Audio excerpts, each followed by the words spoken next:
Hello, welcome, ladies, gentlemen, and everything in between. This is the first time I'm doing this. This is a Domination for Dummies. If you're brand new to Domination and you've never seen this screen before, then welcome. This is what we are going to be talking about today. First things first is where you might find Domination. Either you're doing a custom battle versus friends, or not so friends, or you're going to be doing ranked battles in the new leaderboard system that CA have so inventively implemented. And it's completely brand new. Starting off is looking at the map pool. There are currently 7 maps available for Domination, which seems small, but I'm sure more will be added over time. This is the screen where you're able to see what the map is. Unfortunately, it doesn't show you where the points are on the map, but it's a start. You can also set the funds, etc., unit scale, realism, large armies, unit caps, and character loading. Here we're going to be working with just default funds, as that is the one that is used most often in all scenarios. Looking at the army setup screen, you'll notice that your army is split in two: the main army and your reinforcing army. Your main army will be the army that you start with from the very start of the game, while your reinforcing army can trickle in over time. It doesn't really matter which order your reinforcing army is put in. You can trickle them in however you wish to summon them in, but we'll get onto that later. It's also important to note that you do not need your lord in your starting army. Whatever is your most expensive unit in your starting army will be considered your lord. So in this scenario I shall take Chaos Knights of Tzeentch as my most expensive unit, and then I'll throw in just some horrors that are horrible. Horrible, get it? And I shall... But unfortunately you do still need to bring a lord character. It's just that your lord is considered to be the most expensive unit in your starting army, unless you just have a regular lord otherwise. So for my reinforcing, I'll bring Kairos. I can't be asked to cut spells off him, but I'll just go blah blah blah. And then some horrors, some Forsaken, some flamers, because they're cool. Everyone likes flamers. Furies, them, horrors, spawn. Annoyingly, you cannot yet see the cost of your unit chevrons unless you're sometimes lucky. It seems to be a graphical glitch on CA's part, but it should hopefully be fixed in time. I'm going to be able to see how you can deploy your chevrons onto your units specifically. Top right, we of course have the usual buttons of being able to load and save army presets. These army presets are split, so if you save an army preset for land battles, it will of course not be loaded into Domination, but that's all you need to know. So you have your Domination ones and you have your land battle ones in separate files. You can clear the army, auto-generate either your reinforcing or your main army. You have your stats of your currently selected unit on the left, and you can also add and decrease player slots. Thankfully for Domination it is scaling somewhat, so you'll see as I add in player slots, the price or the amount of money I have available to me goes down quite substantially. That's because it's being relatively split between the 3 armies, or 4 armies in this situation. But it also means that unbalanced games are somewhat possible, because it means the one player will have his full amount of money available to him, while the other side won't have that much available, because it'll be divided between one another. You can also have spectators. I don't know, can you get 10 players in? Let me test this. You might also be able to get a full 10 players into a game theoretically. Oh no, you can't add any extra spectators. So yeah, once you have... Yeah, 8 is currently the maximum people you can have in one lobby at any given time. But that is it for the main army setup UI. If you want to take a look at the maps, you can switch through them down here, and you'll see the preview here. And we shall load in. Now I have the game on my SSD, I can just, you know, load in fast. Even though he was deluded and saying he had it on an SSD for the last 2 weeks. I thought I do have an SSD. I wasn't lying about that part. I was just lying about having Total War Warhammer on said SSD. I'm seething.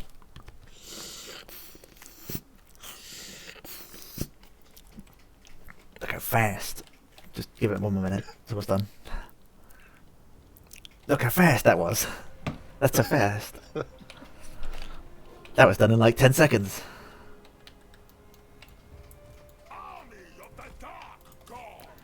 So, first of all, you'll notice that Vanguard units are not as useful as they were in Warhammer 2. For some reason, it's not showing up for me right now. Oh wait, because I don't have the Vanguard units in my starting army. But you won't be able to see this, but Vanguard units no longer have a place to deploy behind the enemy. You can only deploy slightly further ahead, which in Domination isn't really helpful whatsoever, at least not at the very start of the game. So here I'll just throw my units down as I please. You might be noticing what these little icons are. These are the areas where you're able to summon your units from. Each of them allow you to access your pool of reserves, so to speak. I shall press play now because I do not want it to break like it did last time. I mean, this is the first time I'm doing this. I'm pretty sure that was just alt tapping. Oh, but look at this. My lord is a knight unit. How wacky.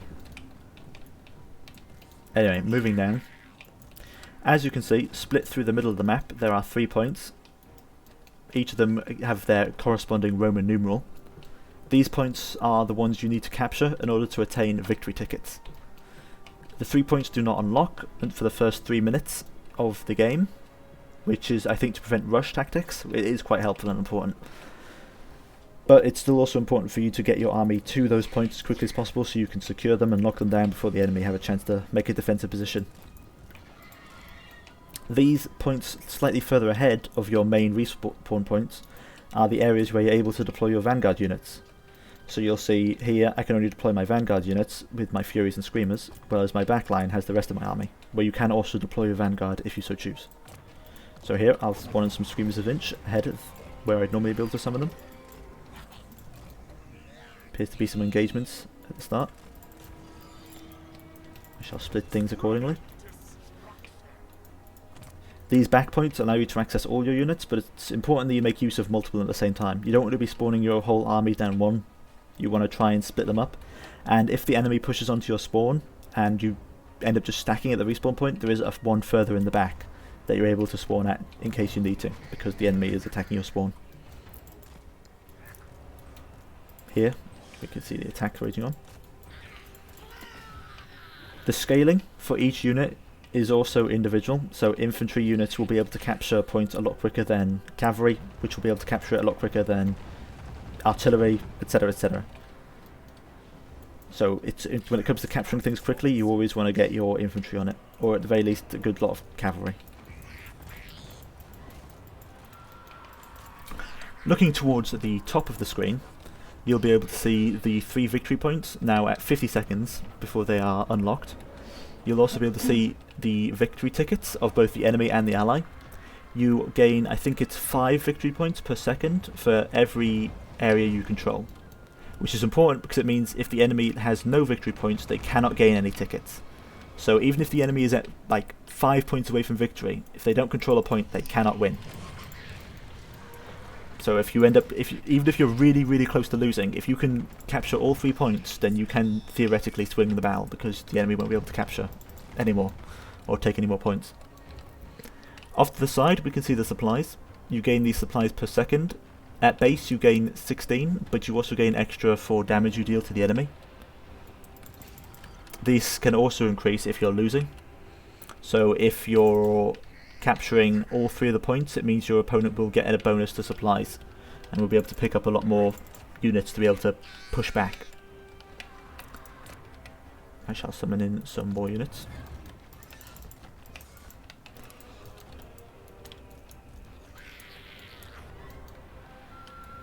Psycho has pointed out something in chat, quite good, that usually you don't want to split your army evenly. It's a better idea to keep your army focused into one centre or one just main group while you have individual units going to take side objectives. Unless your name is Slanesh.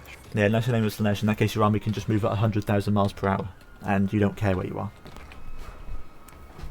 But overall, you typically want a strong centre or a strong formation, and then individual units just to go pick up points if you can. Here I will pick up, seeing that my pink horrors are about to be taken out, I can spawn in more units on this side to go support them.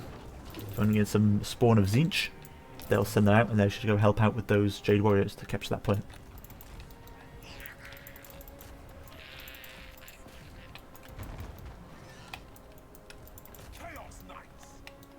Now the number of supplies you get can very much impact the game, because obviously being able to spawn in more of your army than your opponent can help quite a bit.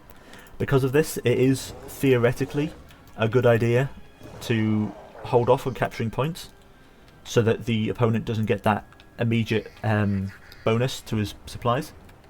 Sometimes it can be a good idea to have the areas around the points locked down, so that the opponent can't capture them, and just wait until you whittle down the opponent's army enough so that you think it's safe to start capturing, and you can take better control of the map.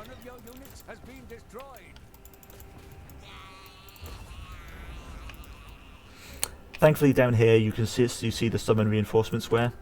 Here you can click it up and down because it has got a tendency to get in the way, especially as you get more units. Here, if I spawn in a lot of blue horrors, you'll see it starts to block, especially my Lord icon and other units there. So it's important to be able to toggle that on and off. You can also switch between the spawn points you have available to you down here, in case you don't want to just click the buttons, which I recommend more, because at least you can see where it is you're spawning things in at.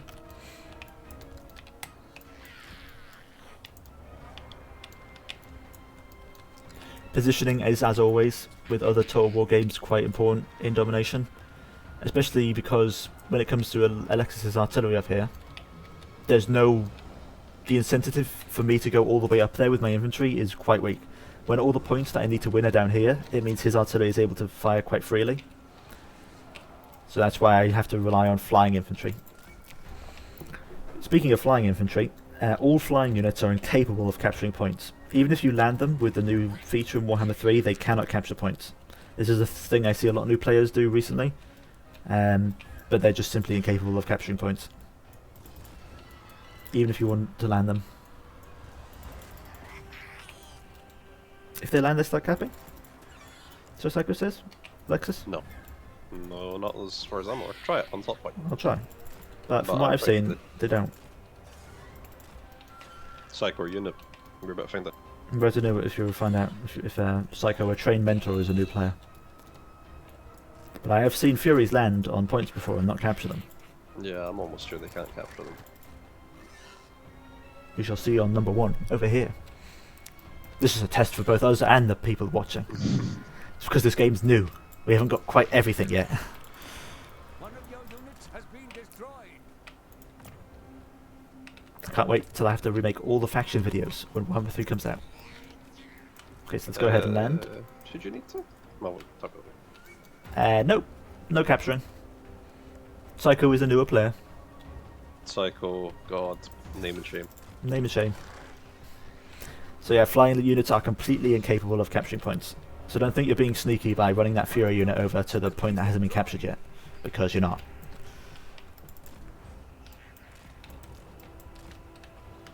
Now, another thing I often see people do is leaving points quite undefended. It is all too easy. If I run my units over here, it's very easy for Alexis to spawn in a unit of cavalry up here and quickly run over and take this point. So it's always a good idea to keep at least one unit on a point, just so it doesn't get captured as quickly, so you can send stuff over to reinforce. Now, as you can see, as I've been winning, Alexis has been gaining bonus supplies, which is why he's able to win now. Cheating. Oh, that is a good question. See, get off the middle point with everything but Miao Yang. I want to see if Miao Yang can capture it. I think she starts as a land unit, she can. Yeah, sure. Because she starts as a land unit, I'd imagine she can. Yeah, or it might be the case that she can only capture it in her human form, and not in her dragon form. Hold on. Oh fuck, I can't. Which is something I wonder if CA even thought about. We'll probably find out in a minute. Did CA even think that far ahead? Get off the point.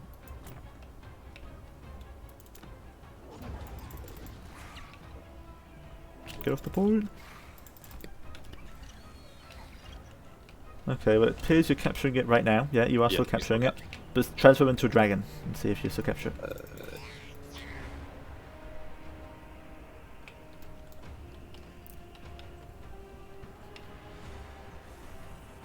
Oh yeah, it appears in dragon form she's unable to cap. Well, she's not landed yet. Yeah, so that makes... Oh yeah, see if she... Well, even if she landed, I don't think she'll be able to cap. Let's try it. So that is important to note. Thank you for that question, Kwanzaa Gaming. Even Miao Yang or Zhao Ming, I forgot they're related, cannot capture unless they're in their humanoid form. So there it goes. If you're intending on capturing, although that could still work theoretically if you fly over with your dragon and then quickly turn into human form, you could capture.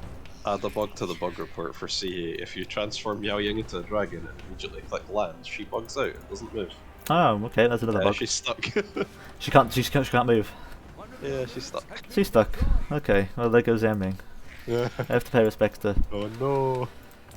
There are still bugs to be added, but I assume they're not going to change the fundamentals of Domination, so hopefully this video does not age poorly. When they inevitably change everything. And they rework the entire system. Yeah, unfortunately turning back to human does have a timer on it. What is it, like 120 seconds cooldown between them? Yeah. So you can't just go zippy zappy between them. Rather unfortunate, but that is how it goes.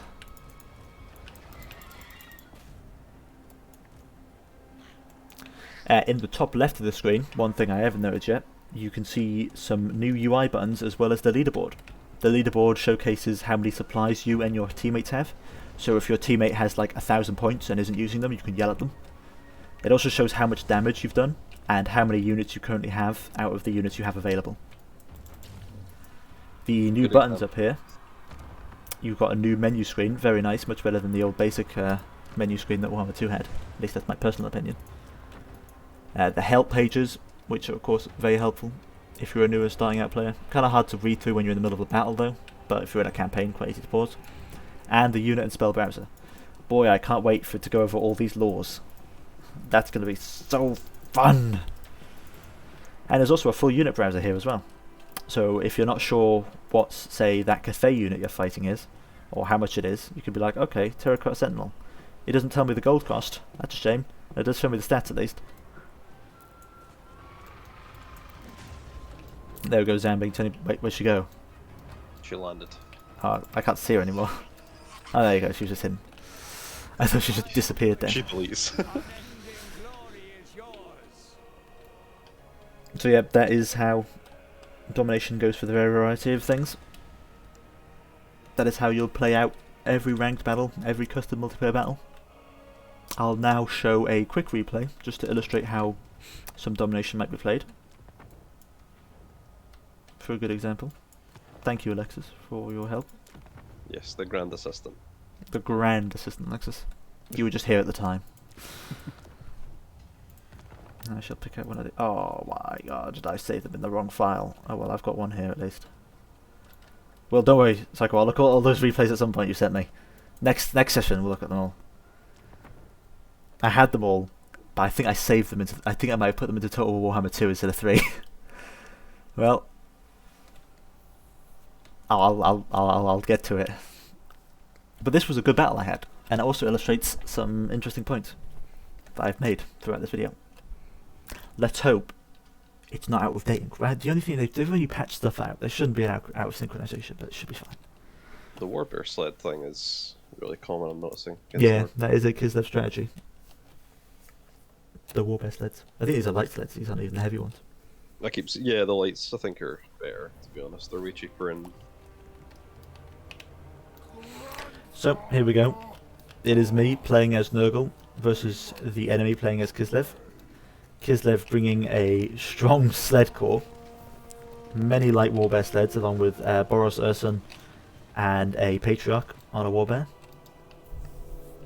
You can hear the droning of the Stuka pilots overhead as the flies and the Herald of Nurgle come down to raid their festering disease. I have two cultists.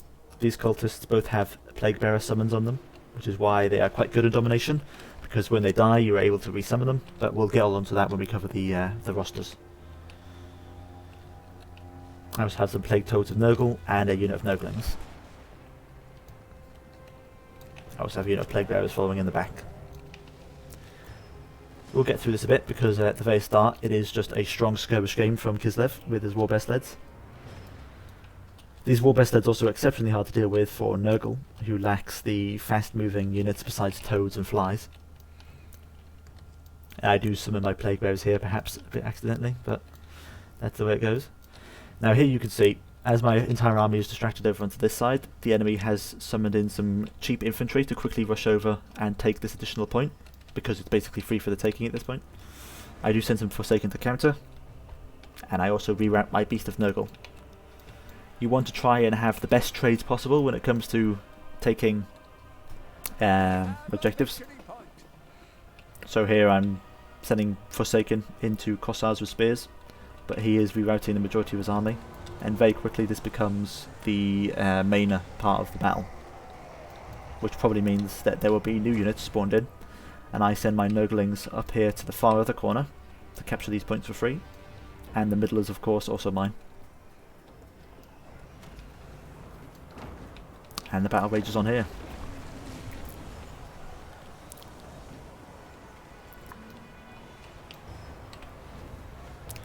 You'll see that the back and forth, the arrow is going quite back and forth over the third, because the split between his units and mine are really even at this point. I do have more flies coming in to scare off these sleds. They are quite hard to get hold of. Here I'm using these Plague Bearer summons to slow down a good bulk of the enemy army.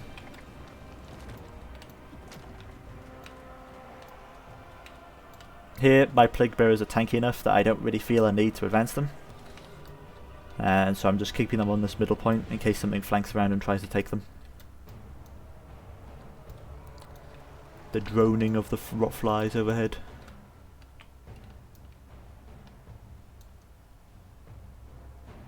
This is part of the reason why the war sleds work so well, is because quite often you're forced into a single engagement over a point, and the warbeds are simply able to just pick off from a distance. I send some Furies in to try and disrupt them, but once they start to run out of ammo, they can just charge in and make up a good bulkiness for them.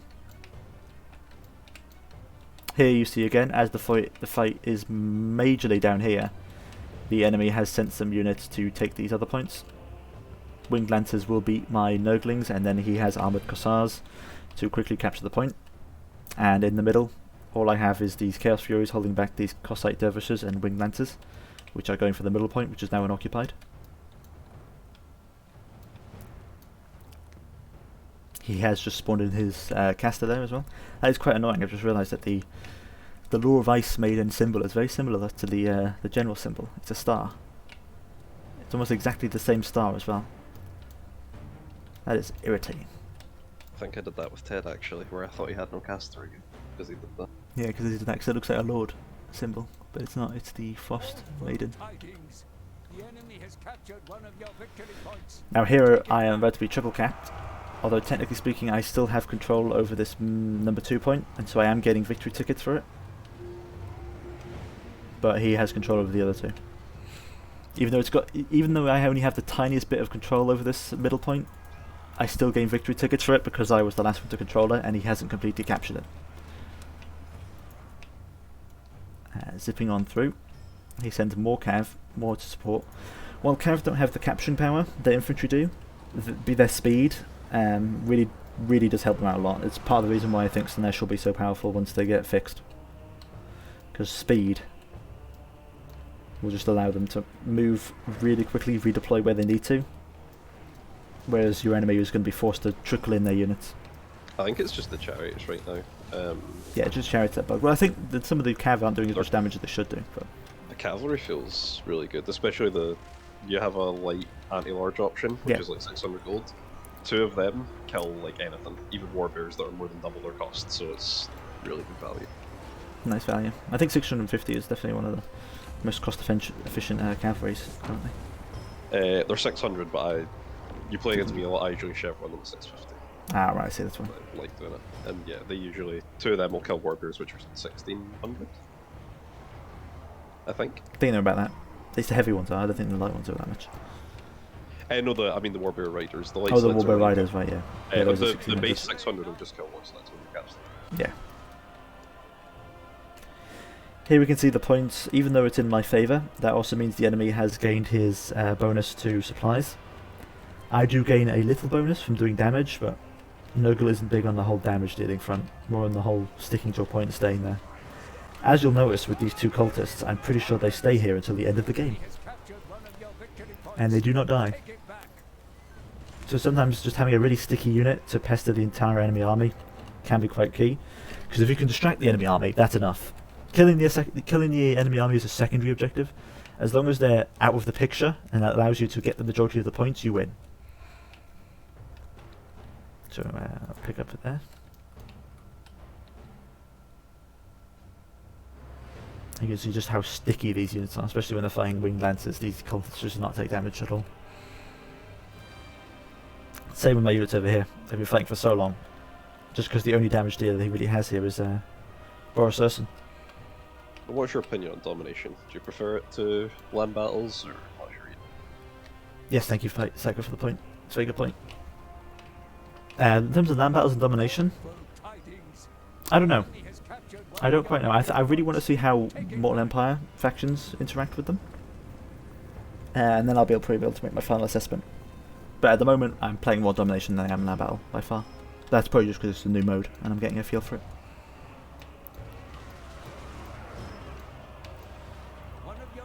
Feels very Dawn of War. I like it where you've kind of got something to fight over. Yeah, it's an actual objective as opposed to just smash enemy army with stick.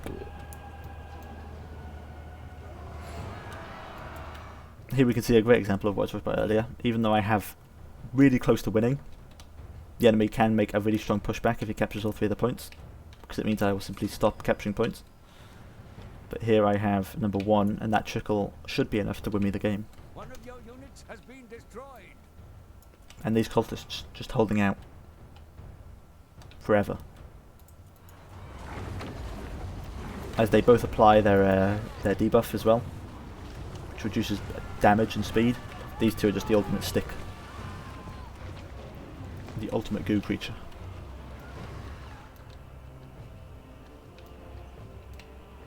Getting really close in the points here, though. Very close.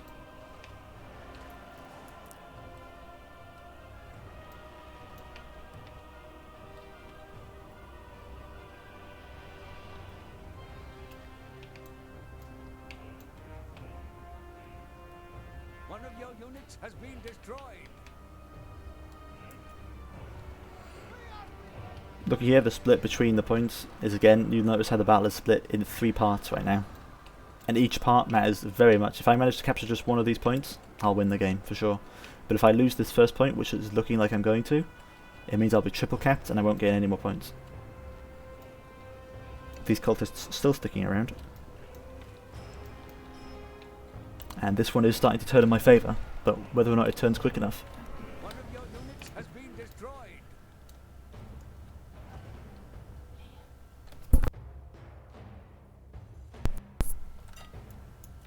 Here we see I have been triple capped, and even though I'm only 115 points away from winning, I no longer gain any points because I don't have control of a single objective. And the enemy has all 3, so that means they're going to win. More than certainly. It does certainly boil down in Dominations a couple of times that you'll just get to a point you'll know you'll lose, and you just have to watch as the points trickle in, as death nears. But it was a very close game, and GG's to my opponent. You have been bested. There is only Very much like land battles as well, though. Sometimes land battles you start the game and you think, oh, this is going to be pain. Yeah, sometimes you'll just see the matchup. But the matchup's a bit more delayed, seeing as half the army's in reserve. Yeah.